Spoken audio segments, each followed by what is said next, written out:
আসসালামু আলাইকুম, স্বাগত জানাচ্ছি ডিডিবি নিউজ 24 এর আন্তর্জাতিক সংবাদে। সংবাদের শুরুতেই থাকছে সংবাদ শিরোনাম। ইসরায়েলের বিরুদ্ধে কঠোর পদক্ষেপের আহ্বান ইইউ-এর ৪০৪ সাবেক কর্মকর্তার। হামলার হুমকির মধ্যেই তুরস্কে আলোচনায় বসছে যুক্তরাষ্ট্র ইরান। ভারতের উপর চাপানো উচ্চ শুল্ক নিয়ে এবার যা বললেন ট্রাম্প। রেভলিউশনারি গার্ডকে সন্ত্রাসী ঘোষণার প্রতিবাদে ইরানের কড়া প্রতিক্রিয়া। সোমালিল্যান্ড ঘিরে কেন তুরস্কের মুখোমুখি ইসরায়েল। হামাসকে নিরস্ত্র হতে ২ মাস সময় দেবে ট্রাম্পের শান্তি পর্ষদ। এতক্ষণ শুনছিলেন সংবাদ শিরোনাম, এখন থাকছে বিস্তারিত।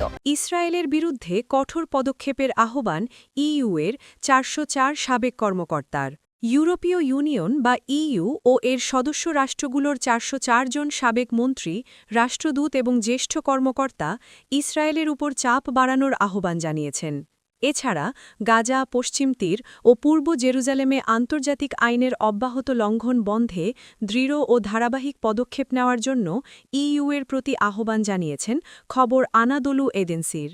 সোমবার প্রকাশিত এক যৌথ বিবৃতিতে ৪০৪ জন সাবেক কর্মকর্তা স্বাক্ষর করে ইইউ ও এর সদস্যদের শুধু নিন্দামূলক বক্তব্যে সীমাবদ্ধ না থেকে বাস্তব ও কার্যকর পদক্ষেপ নেওয়ার দাবি জানান। প্রস্তাবিত পদক্ষেপগুলোর মধ্যে রয়েছে ইইউ ইসরায়েল অ্যাসোসিয়েশন চুক্তি স্থগিত করা এবং ইসরায়েলের সব ধরনের মাসলিক সহায়তা বন্ধ করা। বিবৃতিতে বলা হয়, ইইউ-এর প্রতিষ্ঠাকালীন মূল্যবোধ ও নীতির ওপর ভিত্তি করে একটি দৃঢ় দৃষ্টিভঙ্গি গ্রহণ করা আমাদের সময়ের শান্তি ও কল্যাণের শক্তি হিসেবে ইউনিয়নের সুনাম পুনঃপ্রতিষ্ঠা করা অপরিহার্য। স্বাক্ষরকারীরা সতর্ক করেন, একটি আন্তর্জাতিক শান্তি উদ্যোগ শুরু করার পরও গাজায় মানবিক ও নিরাপত্তা পরিস্থিতির অবনতি ঘটছে। তারা চলমান ইসরায়েলি মাসলিক অভিযান, মানবিক সহায়তায় বাধা এবং বেসামরিক মানুষ ও রিলিফ কর্মীদের লক্ষ্যবস্তু করার বিষয়গুলো উল্লেখ করেন। সাবেক কর্মকর্তারা মানবিক প্রবেশাধিকারে ইসরায়েলের চলমান নিষেধাজ্ঞারও নিন্দা জানান। তারা রাফাহ সীমান্ত ক্রসিং সম্পূর্ণ ও স্থায়ীভাবে খুলে দেওয়ার আহ্বান জানান এবং রিলিফ সরবরাহ আটকে দিতে তথাকথিত ডুয়াল ইউজ নীতির অপব্যবহার বন্ধ করার দাবি তোলেন। হামলার হুমকির মধ্যেই তুরস্কে আলোচনায় বসছে যুক্তরাষ্ট্র ইরান। আবারও পারমাণবিক আলোচনা শুরু করছে ইরান ও মার্কিন যুক্তরাষ্ট্র। আগামী শুক্রবার ৬ ফেব্রুয়ারি তুরস্কের ইস্তানবুলে আলোচনায় বসবেন দুদেশের সরকারি কর্মকর্তারা। সোমবার মধ্যপ্রাচ্যের আরব অঞ্চলের এক কর্মকর্তার বরাতে এএফপি একটি প্রতিবেদনে এ তথ্য দিয়েছে। অপরদিকে একজন রিজিওনাল কূটনীতিক জানিয়েছেন, সৌদি আরব এবং মিশরের মতো দেশের প্রতিনিধিরাও এতে অংশ নেবেন। ইরানের পারমাণবিক কর্মসূচি নিয়ে দীর্ঘদিন ধরে চলমান বিরোধের পর আবারও কূটনীতি শুরু করতে এবং নতুন আঞ্চলিক যুদ্ধের আশঙ্কা দূর করতে চাইছে দেশ দুটি। এজন্য মার্কিন বিশেষ দূত স্টিভ উইটকফ এবং ইরানের পররাষ্ট্রমন্ত্রী আব্বাস আরাকচি ইস্তানবুলে বৈঠক করবেন বলে জানা গেছে। তুরস্ক এবং অন্যান্য আঞ্চলিক মিত্ররাও উত্তেজনা কমানোর চেষ্টা করেছে বলে জানানো হয় প্রতিবেদনে। কূটনীতিক বলেন, কাতার, সৌদি আরব, সংযুক্ত আরব আমিরাত এবং মিশর, পাশাপাশি আরও কিছু দেশ ইস্তানবুল বৈঠকে যোগ দেবে। দ্বিপাক্ষিক, ত্রিপাক্ষিক এবং অন্যান্য বৈঠক হবে। ইরানের পরমাণু কর্মসূচি নিয়ে দীর্ঘ প্রায় ২ যুগ ধরে ওয়াশিংটন এবং যুক্তরাষ্ট্রের মধ্যে তিক্ততা চলে আসছে। গত বছর জুন মাসে এই ইস্যুতে যুক্তরাষ্ট্র ইসরায়েলের সঙ্গে ইরানের সংঘাত হয়েছে। ১২ দিনের সেই সংঘাত শেষে যুদ্ধবিরতিতে যায় যুক্তরাষ্ট্র, ইসরায়েল এবং ইরান। তবে যুদ্ধবিরতির পরও ওয়াশিংটন ও তেহরানের মধ্যে তিক্ততা কমেনি। উপরন্তু গত জানুয়ারির মাঝামাঝি মধ্যপ্রাচ্যের সমুদ্রসীমায় যুদ্ধজাহাজের বিশাল এক বহর মোতায়েনের যে নির্দেশ দেন যুক্তরাষ্ট্র প্রেসিডেন্ট ডোনাল্ড ট্রাম্প, তাতে দেশের মধ্যে যুদ্ধের আশঙ্কা উস্কে ওঠে। এরই মধ্যে ১ ফেব্রুয়ারি ওয়াশিংটনে হোয়াইট হাউসে সাংবাদিকদের সঙ্গে মতবিনিময়ের সময় ট্রাম্প বলেছিলেন, আশা করি ইরানের সঙ্গে আমরা একটি সমঝোতা চুক্তিতে পৌঁছতে পারব।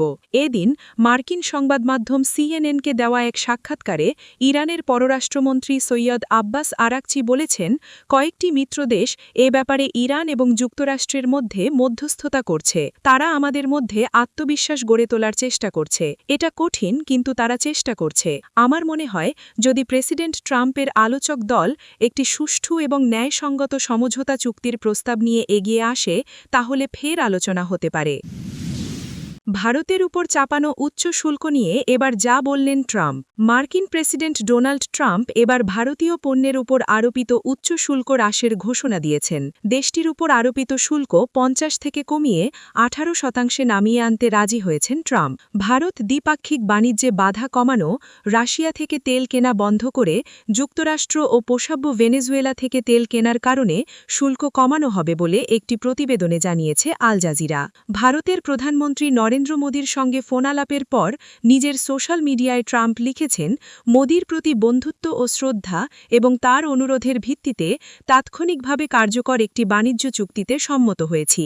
চুক্তির ফলে যুক্তরাষ্ট্র শুল্ক ২৫% থেকে কমিয়ে ১৮% ধার্য করবে। ট্রাম্প আরও জানান, নরেন্দ্র মোদী $৫০০ বিলিয়ন বেশি মূল্যের যুক্তরাষ্ট্রীয় জ্বালানি, প্রযুক্তি, কৃষি ও অন্যান্য পণ্য কেনার প্রতিশ্রুতি দিয়েছেন। হোয়াইট হাউসের এক অধিকারী বার্তা সংস্থা রয়টার্সকে জানিয়েছেন, ২৫% পারস্পরিক শুল্ক ছাড়াও রাশিয়ান অয়েল কেনার শাস্তিস্বরূপ সকল আমদানির ওপর আরোপিত অতিরিক্ত ২৫% শুল্ক প্রত্যাহার করছে যুক্তরাষ্ট্র।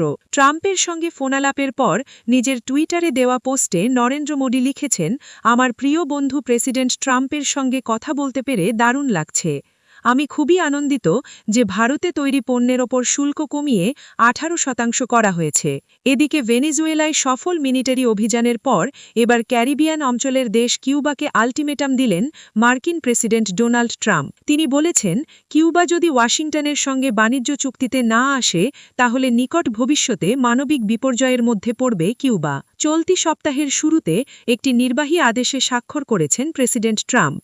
সেই আদেশে বলা হয়েছে, কোনো দেশ যদি কিউবায় তেল রপ্তানি করে তাহলে সেই দেশের ওপর অতিরিক্ত শুল্ক আরোপ করা হবে। ট্রাম্প এই আদেশে স্বাক্ষরের পর মেক্সিকোর প্রেসিডেন্ট ক্লাউডিয়া শিনবাউম সম্প্রতি একটি বিবৃতিতে এ প্রসঙ্গে বলেছেন, মার্কিন প্রেসিডেন্টের এই নির্দেশের সরাসরি প্রভাব পড়বে কিউবার হাসপাতাল, খাদ্য সরবরাহ ব্যবস্থা সহ কিউবার জনগণের মৌলিক পরিষেবাগুলোর ওপর। এর জেরে অচিরেই দেশটিতে বড় আকারে মানবিক বিপর্যয়কর পরিস্থিতি দেখা দিতে পারে বলেও উল্লেখ করেছেন তিনি। রেভলিউশনারি গার্ডকে সন্ত্রাসী ঘোষণার প্রতিবাদে ইরানের কড়া প্রতিক্রিয়া। ইরানের বিপ্লবী গার্ড বাহিনীকে রেভলিউশনারি গার্ড সন্ত্রাসী সংগঠন হিসেবে তালিকাভুক্ত করেছে ইউরোপীয় ইউনিয়ন ইইউ। এই সিদ্ধান্তের প্রতিবাদে ইইউ-এর সব রাষ্ট্রদূতকে তলব করেছে ইরান। সোমবার ইরানের পররাষ্ট্র মন্ত্রণালয় এই তথ্য জানায়। ইরান বলেছে, ইইউ-এর এই সিদ্ধান্ত তেহরানের সার্বভৌমত্ব ও নিরাপত্তার বিরুদ্ধে যায়। পররাষ্ট্র মন্ত্রণালয়ের মুকাপাখি ইসমাইল বাঘাই জানিয়েছেন, রবিবার থেকে রাষ্ট্রদূতদের ডাকা শুরু হয় এবং তা সোমবার পর্যন্ত চলে। তিনি বলেন, আগামী কয়েকদিনের মধ্যে পাল্টা পদক্ষেপের বিষয়ে সিদ্ধান্ত নেওয়া হবে। গত সপ্তাহে ২৭ দেশের জোট ইইউ জানায়, জানুয়ারিতে ইরানের সরকার বিরোধী বিক্ষোভে দমনে বিপ্লবী গার্ডের ভূমিকার কারণে বাহিনীটিকে সন্ত্রাসী তালিকায় রাখা হয়েছে।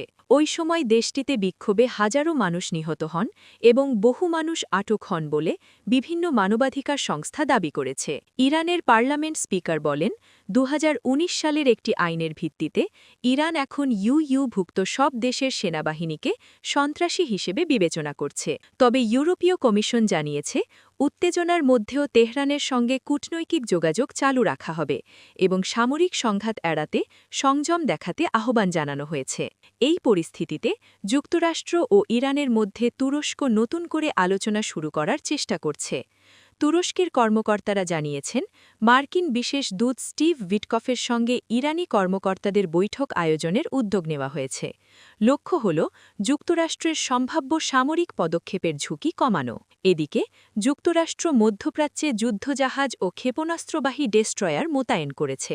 তবে প্রেসিডেন্ট ডোনাল্ড ট্রাম্প সামরিক শক্তি ব্যবহার করবেন কিনা তা এখনও স্পষ্ট নয়। বিপ্লবী গার্ড ইরানের ১৯৭৯ সালের ইসলামী বিপ্লবের পর গঠিত হয়।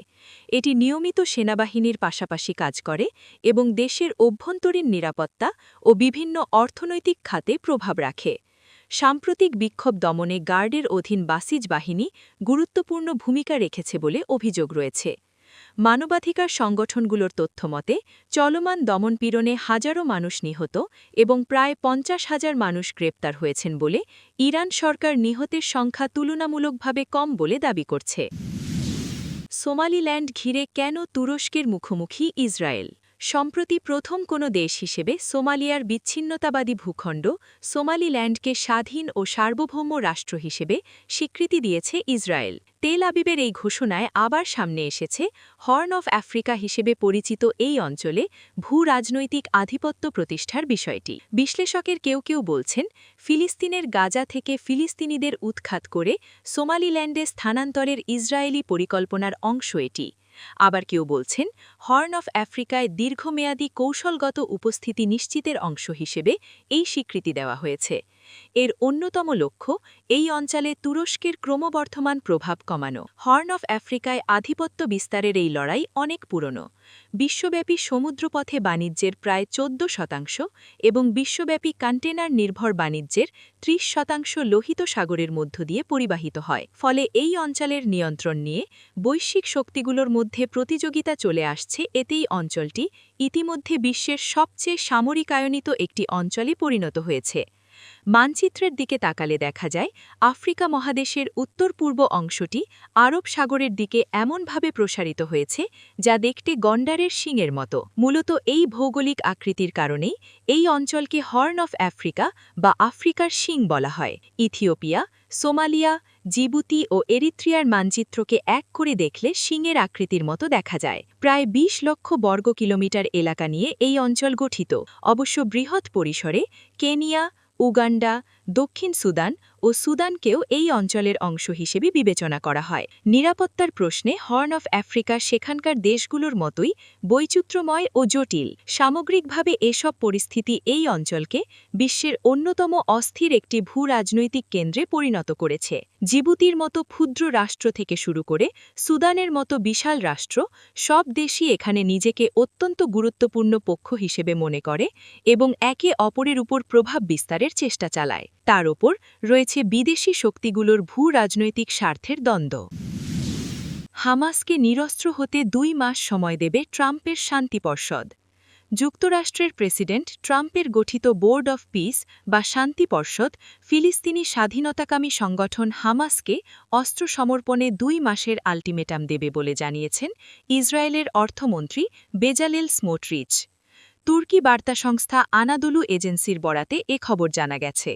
গতকাল সোমবার স্থানীয় সংবাদপত্র মাকর রিশনে প্রকাশিত মন্তব্যে কট্টর দক্ষিণপন্থী ইসরায়েলি মন্ত্রী স্মোটরিচ বলেন, শান্তি পর্ষদ হামাসকে নিরস্ত্রীকরণের 2 মাসের সময়সীমা বেঁধে দেবে।